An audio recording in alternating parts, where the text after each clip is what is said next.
Nutri-jingle namin to, I guess dapat na marinig nyo.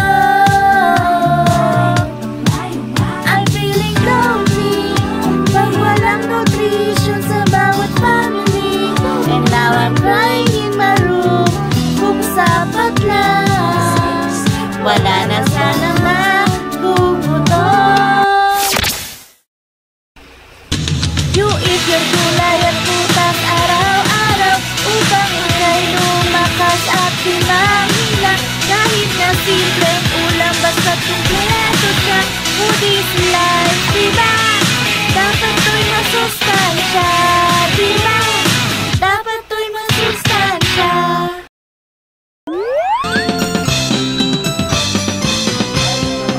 May dalawang bata akong nakita, malusog, mapayat na mga bata. Sa tingin ninyo, ano ang problema? Tamang nutrisyon dapat para sa lahat. Swak, swak, swak, swak, swak, swak. May bata na ang healthy swak na swak.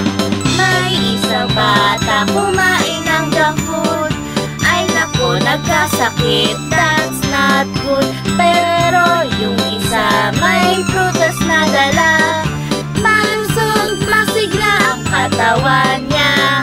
Swak, swak, swak, swak, swak, swak. May bata na ang healthy swak na swak. Nasa'yo na ang lahat, dahil kumain ka ng sapat. Magandang kalusugan, matalinong isipan, gutom at malnutrisyon, sama-sama at sapat. Tayo na't kumain na ng masustansya. Oh, oh, oh, oh, oh. Food nutrition security. Oh, oh, oh, oh. Nutrition ang priority. That's my tummy say. Kain lahat ng gulay, kainin lahat ng prutas, kainin lahat ng gulay. That's my mind say.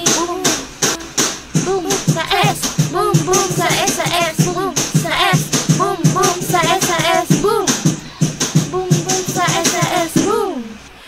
Food and nutrition security maging priority. Sapat na pagkain, karapatan na